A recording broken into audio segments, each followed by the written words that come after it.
Burger Bar Boys was murdered, and this is what led to one of the most horrific murders this city has ever seen. Coming up, the real story behind the machine gun slayings of two innocent teenage girls, and how an even more dangerous and fearless generation of teenage gangsters is taking a grip of Britain's inner cities.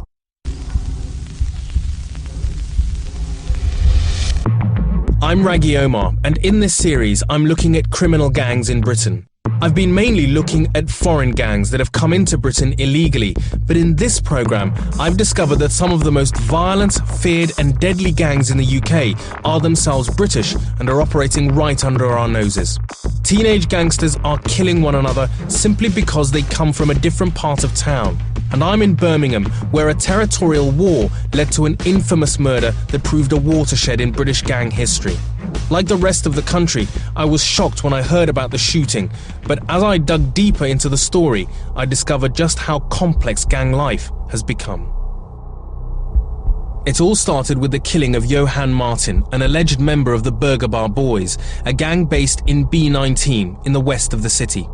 Their bitter rivals are the Johnson crew, who have their HQ in B6 in the east of the city.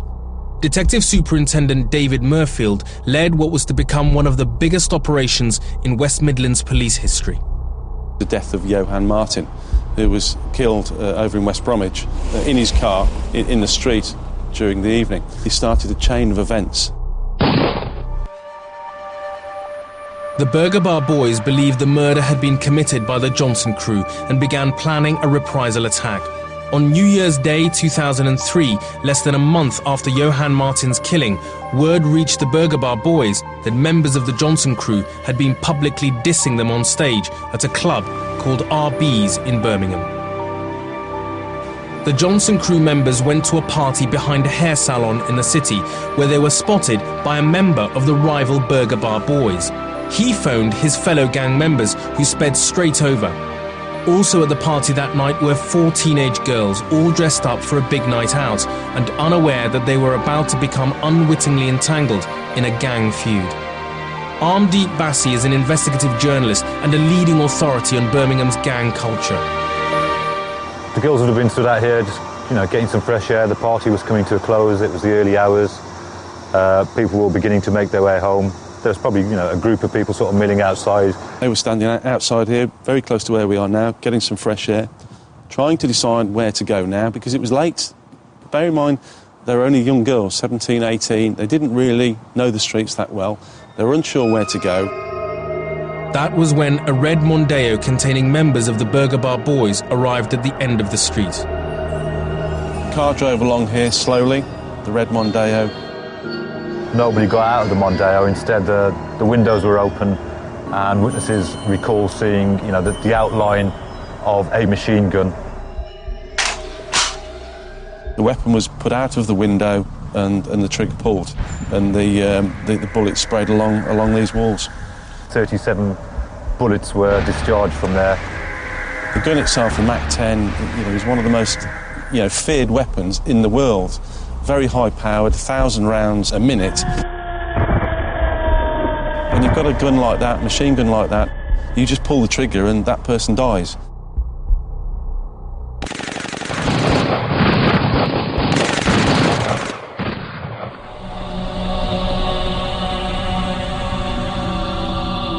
The gang had missed their intended targets because, unknown to them, the Johnson crew members had remained inside the building during the botched attack.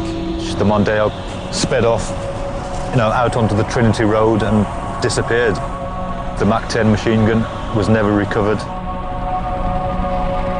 Instead, the 4 girls had become innocent victims of the gang war.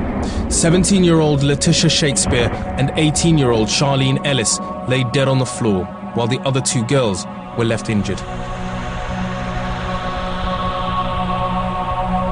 If you really are trying to target one person that you want to kill, the last thing you would do is use a machine gun, especially one that's nicknamed Spray and Pray. And it just leaves me thinking, what on earth were the gang thinking of? The general intelligence has been overwhelming. A major investigation commenced, one of the biggest that West Midlands has ever undertaken.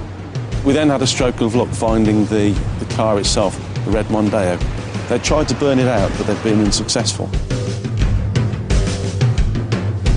In that vehicle was a bullet, and that bullet was linked to some of the bullet's casings found here.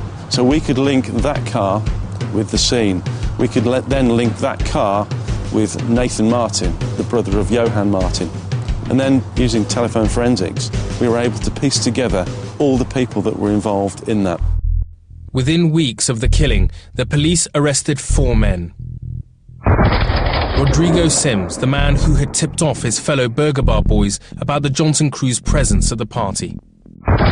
Nathan Martin, Michael Gregory, and Marcus Ellis, who was incredibly the half-brother of one of the victims.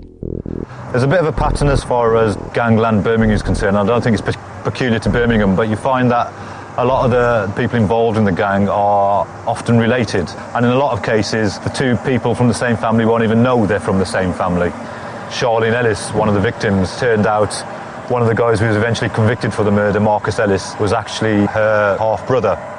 Up until that point, the only people who knew of any kind of gang problem in Birmingham were people from Birmingham, but this brought it into the sort of national and international spotlight, really. Its members are ruthless, shooting even members of their own the family. 4 girls who were shot were not the intended targets. The problem has got so bad. The violence has to stop.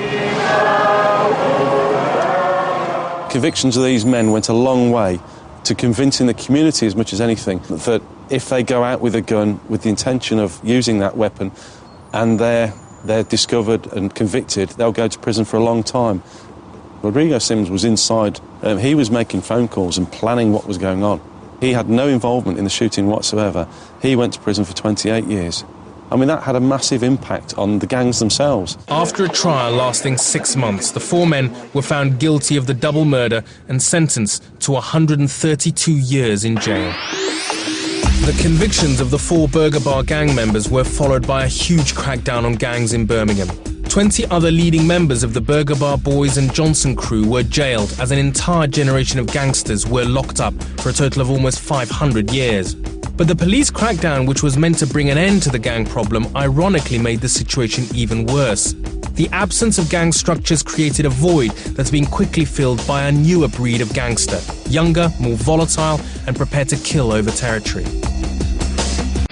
Everyone I've spoken to says that, if anything, the situation is worse today in Birmingham than it has been in previous years.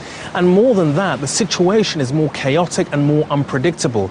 You have younger men, in fact, nothing more than boys, carrying guns, more prepared to use violence, and there seems to be no rhyme or reason to when they resort to violence. It can be over the slightest trivial matter. It's no longer about criminal enterprise, it's about who I am and respecting me. You've got a lot of younger gangsters now who have no real affinities or loyalties to anybody. It's become much more dangerous. Everybody wants to be that Billy Blanco from the Bronx now. There's no honour, if there was any in the first place, among thieves. It's a free-for-all. I don't care about your reputation. I've got a gun just like every other punk's got a gun, and I'll use it. The police have their work cut out because new gangs constantly form, merge and break up as allegiances change, so they have no idea how many gangs there are now in the city. According to one local police officer, it's like wrestling with smoke. In the last few years, the postcodes that were the power base of the Burger Bar Boys and the Johnson crew have witnessed countless gang-related shootings and stabbings. So this is the Lascelles district of Birmingham, and in fact this is the high road to this area, and it's been the scene of 3 major riots in the last 20-odd years, in the early 80s, in 81 and 85, but most recently 2 years ago, in which this whole area was racked by warfare, basically, is the only way to sort of describe it. It's believed that the 2 days of riots in Lascelles were exploited by postcode gangs to carve up more drug territory. In the midst of the carnage, 2 young men lost their lives. What you had in the riots was buildings and properties and shops burnt for 48 hours. You had torched properties up and down the high street of Lascelles as the violence just continued unabated. The killings have continued. Last November, a series of what are believed to be gang-related incidents shook the city once again. So about a year ago, you had violence being conducted by gangs up and down this whole street for about a week, in which there were tit-for-tat attacks.